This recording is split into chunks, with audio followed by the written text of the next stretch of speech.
George, we had to stop taping because George is like making love to his. I was checking what do Twitter. You have, iPhone? No, I don't got no damn iPhone. Twitter, iPhone, whatever fuck you were doing. But anyway, we just got. What is it? It's ridiculous, is what it is. It's 1:05 a.m. Eastern Standard Time. And we're like, wow. I mean, to start an event at 10 o'clock and then have 5 fights. I mean, as much as you love MMA, not that. Yeah. Let's start out with the middleweight bout. I can't even say shit right. I'm so Ed tired. Herman's on a roll. That's his 3rd win in a row. He choked Mr. Starks out. Now, you want to go ahead and try to say this guy's name right? I don't know. I was upstairs when they announced it. I think his name's Baru. I tried to pronounce it when we talked about the fight, and someone just went ahead and said, "No, Kevin, your shit's all fucked up." We'll just refer to him as the Brazilian. Brazilian. He trains with Aldo, and let me tell you, it showed every round of the way. He pummeled Scott Jorgensen. Good luck. And Scott Jorgensen had looked good as of late. Right, I mean, he's not on slouch. a roll. He's no slouch. He's a great fighter, but man, he just. Well, I mean, this guy, I think his record was something like 30-1, and I mean, he's only 24 years old. So. Yeah, and he trains with Aldo. Yeah. I don't need to do good luck. Yeah, you got a good point there. And it showed. I mean, he was springy. He stuffed the takedowns. He was leg kicking, and good luck. Mm-hmm. Yeah. Now, Josh Koshcheck and Mike Pierce. This fight, could have gone either way. Truly. It could have gone either way. It wasn't a super exciting fight, but it was a decent fight. I mean, it was a close fight. I know you were half out during the course of the fight. I'm sick. You didn't miss anything. I woke up in the end to watch Koscheck get booed and give the middle finger. Yeah. That was his best part of the match, probably, because he didn't do much, really. I mean, it's like, people, I know Koscheck is his history and stuff like this, but it's like, man, people just don't like that guy. I'm like, I mean, there's fighters that I think I don't know if I dislike any fighter. Like, I'll say, stop clowning around like we talk about Chael. I know you're thinking Chael Sonnen. But, I mean, there's definitely some things I find in all these fighters that are comical. I mean, I found things that are comical in Josh Koscheck, Chael Sonnen. Well, some of these guys, just people love to hate them. The thing is even though there's fighters I dislike, I still have respect for what they're good at in the ring. Right. And let me tell you, Josh Koscheck at 170, you fought everyone you could fight. So here's the thing: if you have any aspirations of ever holding a belt, and you know what, maybe he doesn't.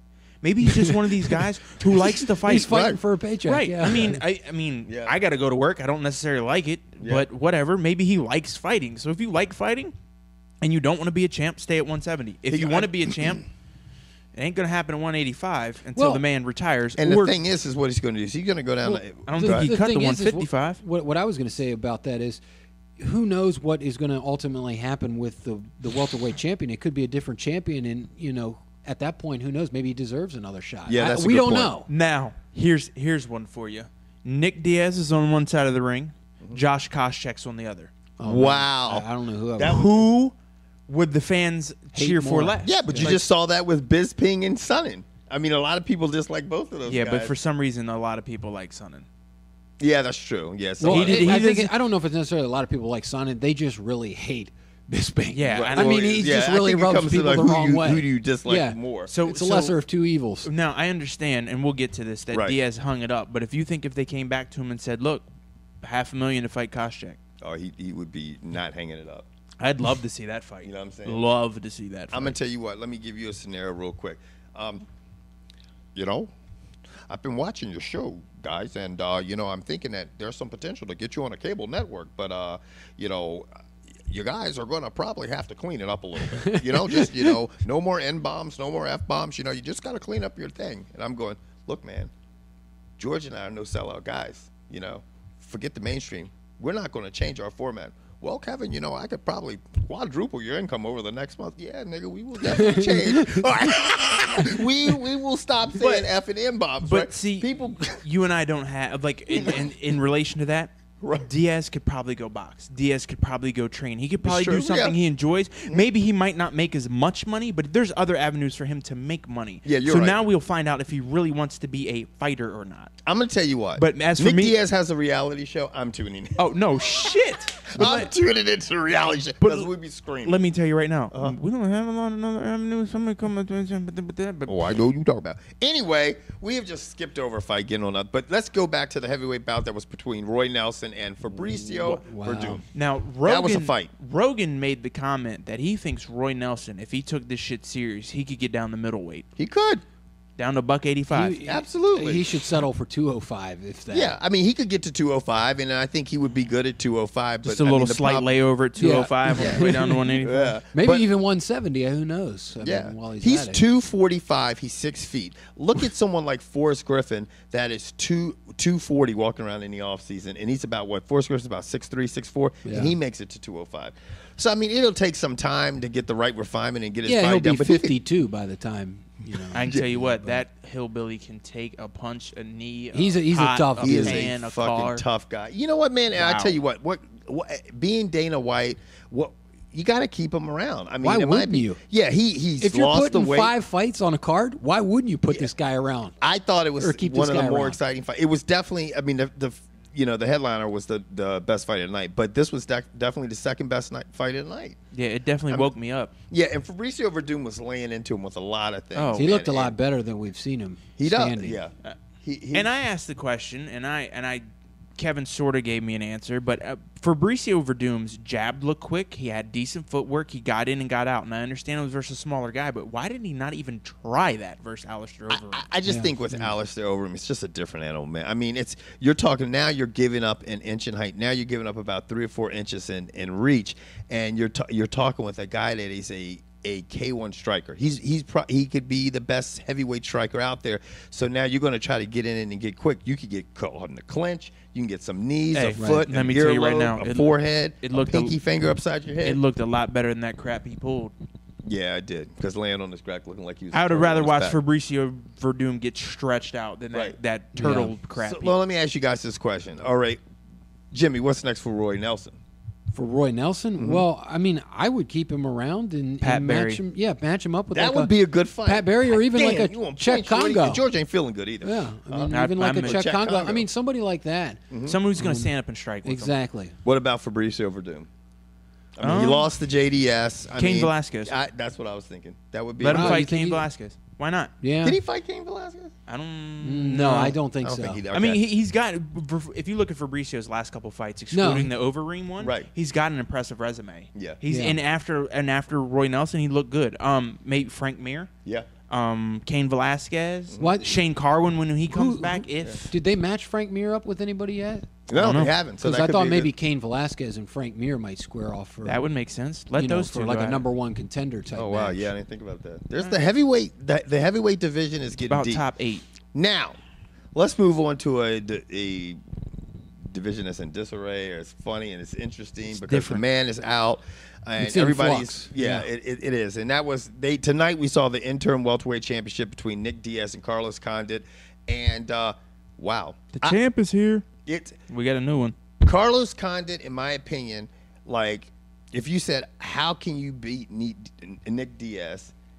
That's exactly. I mean, Greg Jackson's game plan. He stuck to it. Was He on was point. smart. He didn't get rattled. He did everything you had to do. He kept Nick Diaz at bay with his length, so he couldn't establish that jab and establish ringmanship. And he did what he had to do. I mean, I don't think he could have fought a better fight. Do you? No. No, and I can tell you right now, his striking is probably, and I'm talking about from a dynamic standpoint, has got to be up there with John Jones. Yeah, he's good. I mean, he's spinning He almost back has elbows, the double spinning kicks. back fist I is mean, one of the best I've seen. Yeah, like And- I'm thinking. he's quick. Yeah, he is He's very quick. quick. And That's Diaz what is impressed crafty. me the most Yeah. was his quickness, and I mean he was not getting caught against the cage like Diaz likes to do, and then pummel people with punches. Mm-hmm. He was getting in, getting out, and moving around. He was, yeah, when Diaz would hit him, pop, And and, it- he would be on the edge of those punches. He'd slide out Right. into the middle of the ring, let Diaz walk his ass back to the ring. And it's like Diaz did chase him, but sometimes it's as funny as this may sound, he didn't chase him fast enough. Right. Because, I mean, if he got him hurt, I would have been running sprints after his ass because that's the only chance he could. And the other thing is, what's the other thing that freaked you out? Sounded like a motherfucker. Man. I couldn't believe that Diaz could not take him down at least once. I mean, he did Well, take yeah, him there down, at the end. but I mean, What he didn't really try. He only tried in the it, fourth and the yeah, a fifth. He couple only times. tried 2 He only takedowns. tried when he was losing the match. And Right. and I'd say those takedowns came toward the end because he probably A, got tired of chasing him, and B, he's had to have it in the back of his mind. He's like, I might be losing this fight. right, and he did, and, Right, yeah. and that's the thing. That's why after he did what he did when he got the mic after the fight, I'm like, come on, Nick. I mean, if you change your game plan in the middle of the fourth round, all of a sudden now you're not panicking, but you're trying aggressively to take him down.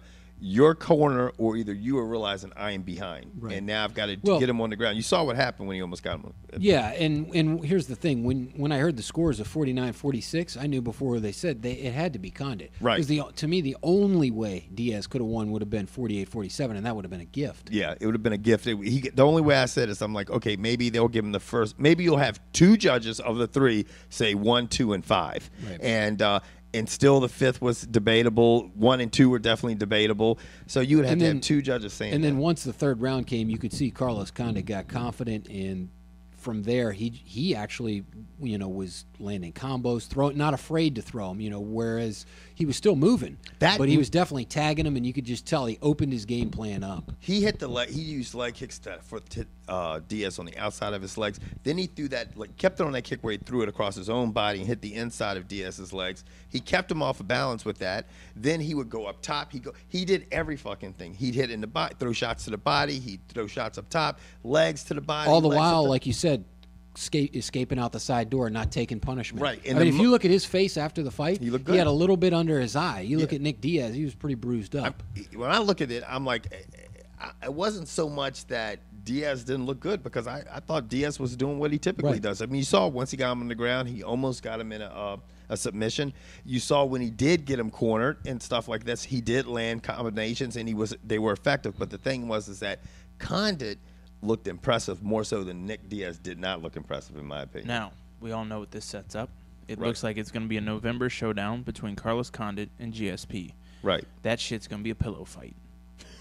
And what I mean by that, it's going to be boring leading up to it. These two are going to say all the nice things. They're going to say all the right things. I respect you. I respect. Shut the fuck up. It is a damn fight.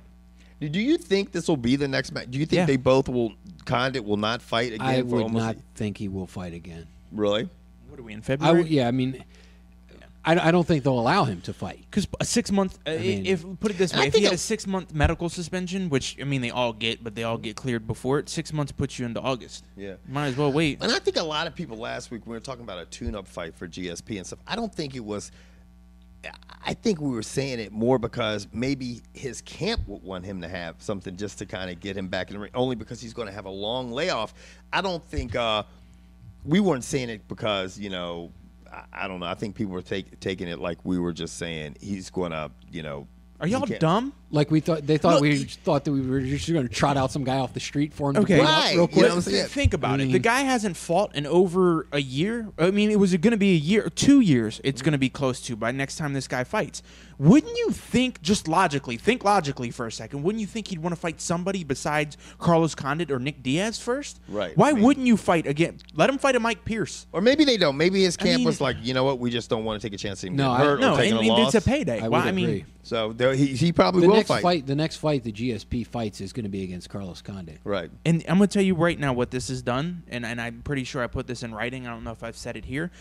Carlos Condit and Nick Diaz have single-handedly killed the rumors about GSP ever switching weight, because now he doesn't have to. Mm-hmm. He can stay at 170 and retire. Because here's how I see this going down. He's going to fight Carlos Condit. He's going to lose. And then he's going to have a rematch. Either, put it this way, if Condit wins, there's going to be a rematch. Right. If GSP wins, there's going to be a rematch. These guys are going to fight more than once. It could end up being a trilogy. That'll be the end of GSP's career. Well, that's how I see this. Right. I mean, he could just stay and move, which is just boring. It's going to be. But I think what would be great if we just saw, we've seen a couple new heads in the welterweight division. All of a sudden, we could just see like another few people, like Johnny Hendricks. Yeah, all of a sudden, Rory McDonald. And Rory McDonald, obviously, who lost to Condit. Jake Ellenberger. But Jake Ellenberger. And see, all of a sudden, some of these guys start to get deeper into their careers, and you're seeing them be like Condit. I mean, Condit lost one fight in the UFC, but now he's like, I mean, each fight, Carlos Condit has got to be good as shit. I mean, I just, it's like... You know what I'm afraid of for Carlos Condit? Mm-hmm. He's going to turn into the next John Fitch. Well, John Fitch can't... What I mean is be the gatekeeper for 170. Because if Condit comes out, loses the GSP, gets a rematch and loses the GSP and dispatches of everyone else in 170, what's he do? Right. Yeah. But he's big enough to go up to 185. That's the beautiful thing about being 6'2" and being able to cut the 170. I think Condit, man, I mean... All right, how do you? I want both of you to answer this. Mm-hmm. Carlos Condit and GSP are going to face off in November. Right. How do you see the fight going down? Well, this is the thing, and when I looked at the two athletes, when I looked at Diaz and Condit, styles make fights, okay? When I looked at Condit, I thought even though he displayed, I mean, he was great the way he fought, I still thought he was more one-dimensional than Diaz because on the ground he's not as much of a threat as Diaz is. And I felt like GSP, his main thing is he shoots in, he uses his, he's so fucking athletic, he takes you down, and then he controls the fight on the ground. I think he would be able to do that easier to Carlos Condit. You see what I'm saying? Now, maybe if Carlos Condit can stuff those takedowns and use his height and length and do what he did with Diaz, it could possibly be a different story. I thought with Diaz that if he took him down, Diaz is aggressive, he comes forward. If he took him down, then all of a sudden he has to watch himself because he can be submitted because Diaz is crafty on the ground. So even though Condit won the fight, I thought Diaz would be the better matchup. But you mean by better, you mean tougher? A more difficult matchup for GSP because of the styles, not necessarily because who's the better fighter. Right, you saw who the better fighter was tonight. But, I mean, I'm impressed with Condit. And you give him another fucking 8-9 months, who knows? And he's in Greg Jackson's camp. And that's the advantage because Greg Jackson is no longer consulting with GSP because it seems like GSP stayed up there at his gym and then would come down and get some, some cerebral assistance, if you will. And now that aspect's gone. He will get a cerebral foot upside his head. Well, now Greg Jackson steps in and he's been working with GSP for years. And Condit, he's going to get all of that. Oh, he's going to get all that. He's going to get a good game plan for him. Right. I mean, and he's going to be with people that have trained with GSP before. They're going to know a lot. He's going to have a really good – I would think that he would have a more inside track on GSP. Than anyone else. Yeah, and in turn, then GSP would have on him. Do you think that there's any chance that he's going to not coach either one? No, he's already not coaching GSP. He's already stopped. Okay, that was said. Last thing that's why they've been so aggressive about the fight. He says he's wanted to fight because he's already said that he's going to be in Condit's corner. Yeah, last thing I read is that they severed ties. And I think it was amicable or whatever that word is. Mm-hmm. Yeah, amicable. Makes sense. I'm a co-op in this motherfucker. No, I mean, as far as sassy words from George. How do you see the fight going? I mean, because you love some GSP. GSP, I do like him, but I think that, like Kevin said, there's a real possibility he could lose this fight. And I've said all along I thought Carlos Condit was the toughest matchup for him just because of his size and his quickness and his power. Yeah. The thing is I agree. I think GSP will try to take him down. I think that's really the only way he has to win the fight. I don't think he can stand and bang with him, especially with Condit's size. Yeah. And that pillow chin. But if he comes in for those takedowns and he comes in quite aggressively, Condit's quickness shifting to the side and a punch, or he loves to throw knees, could be a problem. Yeah, I just don't. And there's many variables here because we have GSP coming back from a serious injury. We don't know what GSP we're going to get. Yeah. If we get the GSP of old, I think that this would be an excellent fight. And it wouldn't surprise me if it went to the decision and GSP won, or it wouldn't surprise me if Carlos Condit knocked him out somewhere along the way. With combinations. I mean, go ahead. Now, here's my 2 cents. Okay.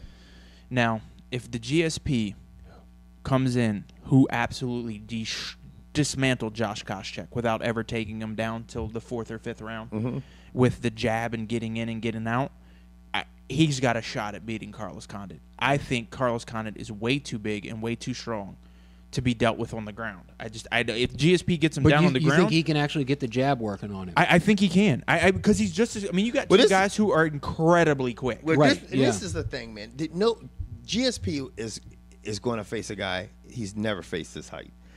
Fitch is tall too. I mean, people don't realize slow. But it's a different, slow. Yeah. And he's not looking to punch you. No, he's looking to take you down. Now this he wants guy to rub his beard all over your belly. He is way quicker. He's way more craftier. He seems like a more intelligent. How can you even talk through that? I just sat there and said another grown man will take one down and blow on his belly and give him raspberries, and you just plowed right through it. I was just trying to stay focused, man. But I mean, I just. Well, these are both cerebral fighters. Right. I mean, they're both very machine-like in the ring. And that was, to be honest, that was what I was most impressed with Carlos Condit tonight. Because let's face it, the Diaz brothers, 90% of their game is mental. Yes, they're crazy. They're batshit crazy, but they use that to their advantage. They're trash talking. Right. Ask Donald Cerrone about trash talking. It killed his game. It killed his payday. Well, I think you said the word of the fight, if you could sum it up in one word, is discipline. Yeah. He was just super disciplined, sticking with the game plan and not getting rattled. Condit's now going to be dealing with a guy as